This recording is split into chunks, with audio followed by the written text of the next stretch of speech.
Let's talk about the number one ingredient to unhealthy relationship dynamics. Ready for it? Enmeshment. Dun dun dun. Enmeshment refers to relationships that have become so intertwined that personal boundaries and autonomy perish within each individual. How does this happen? How did we get here? Well, we learn enmeshment from our earliest attachments.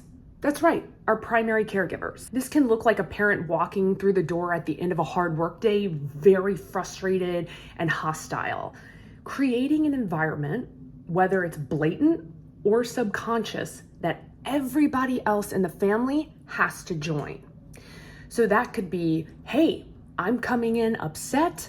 Guess what? The whole family's gonna be upset. So a healthy example of how to handle that, and the antithesis would be a parent walking through the door, quite frustrated, perhaps labeling that emotion. Hey, I have had a very challenging day.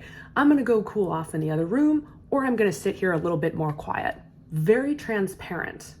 You'll notice in the enmeshed version of the family, everyone involved's nervous systems ramp up to meet the person in distress so that they all merge as one. What does it look like to not join in enmeshment in that scenario? Well, it would be that each individual person can recognize, hey, my attachment figure is in complete distress right now. I feel the urge to join them, but instead I'm going to stand on my own 2 feet, recognize this is not happening to me, it's happening to somebody I love deeply. I can stand here as myself and be there for them, but I am not going to merge with them. My nervous system can stay at homeostasis. Here's the kicker. Let's fast forward to adult life and romantic relationships.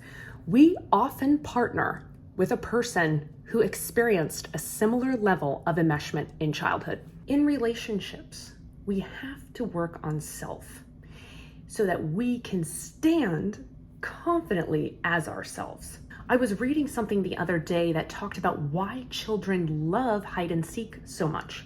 Think about it.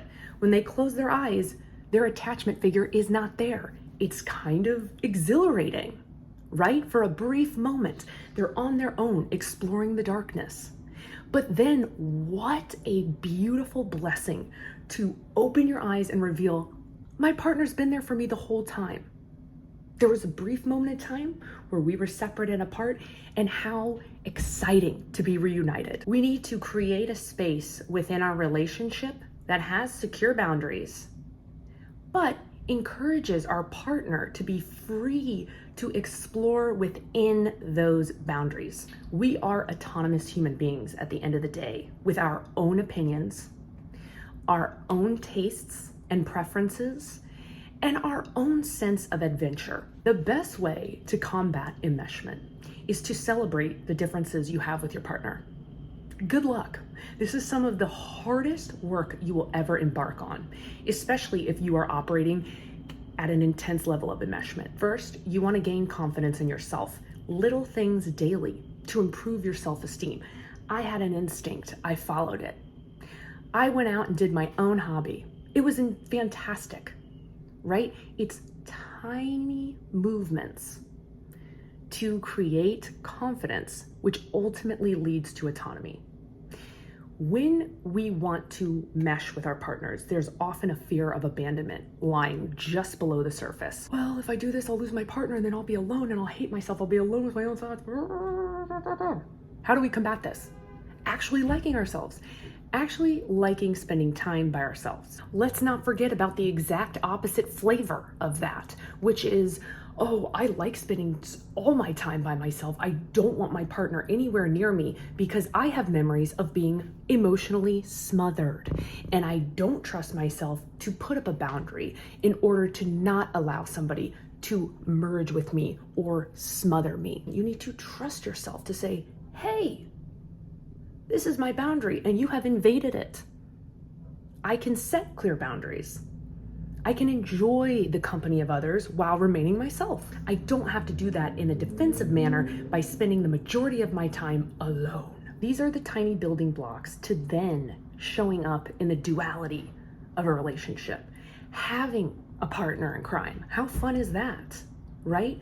But with all beautiful things comes great responsibility. Work on yourself.